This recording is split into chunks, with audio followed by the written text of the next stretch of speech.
Hello everyone, my name is Joshua from Apologetics. Today we're going over another Islamic dilemma. This time we're going over what I call the scientific dilemma. It's based off the high claims that Muslims make for the Quran. It goes something like this. Oftentimes Muslims claim that the Quran is a scientific miracle containing futuristic scientific knowledge completely unknown in Muhammad's era.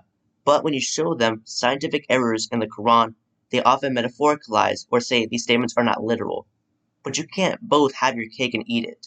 You can't use one standard when a verse supports your conclusion and another when it doesn't. You see, the problem with Islam here is not that Muslims metaphoricalize archaic scientific descriptions. Christians and Jews do the exact same thing sometimes, but that Muslims make such grand claims about their book that it just can't sustain. Most Christians do not claim that the Bible is a scientific miracle, which is why this argument can't be used against the Bible and Christianity.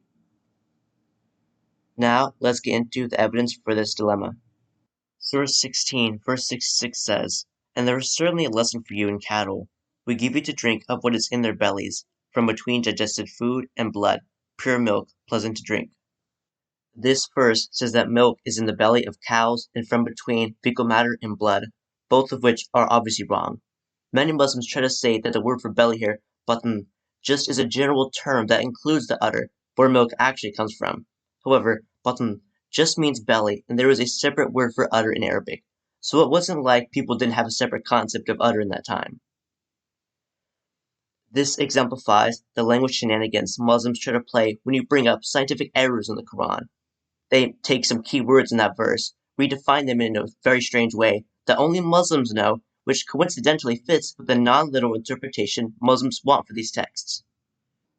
However, this is just a trust me bro with Arabic that Jews and Christians don't do with Hebrew or Greek, and it's just a way to fudge with the text to try to save their holy book. However, this very exercise they do proves the dilemma.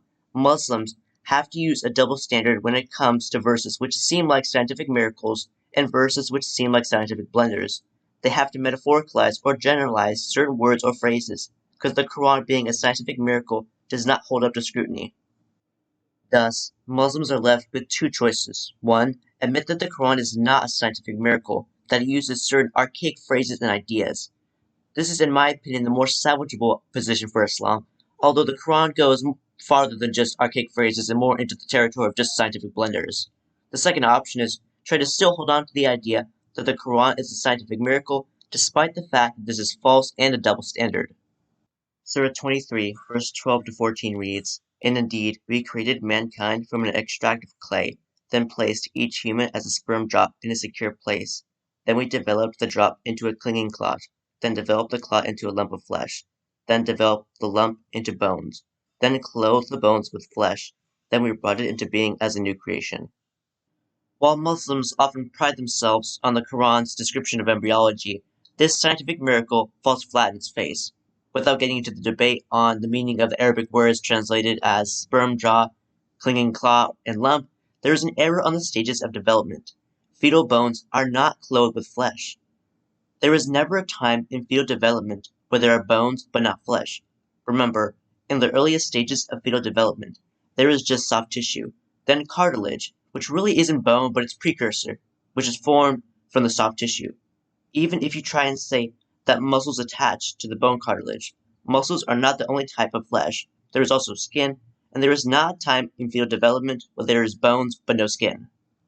Still others claim that the word translated as then in this verse is not referring to a sequence, but more so should be translated as an and. However, the error is not based on sequences, but on the statement that the bones are clothed with flesh. Others may say that this passage should not be taken literally, or that the Quran is not trying to use precise scientific terms. Yet this is precisely my argument. The Quran can't hold up when viewed as a scientific miracle. Surah 86, verse 5 to 7 says, "Let people then consider what they were created from. They were created from a spurting fluid, stemming from between the backbone and the rib cage."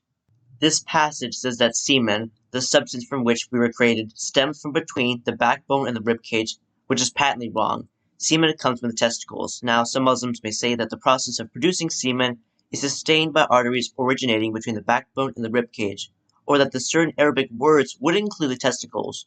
But as I have said, this is a trust me bro with Arabic, and reinforces the unsustainability of the lofty claims made for the Quran.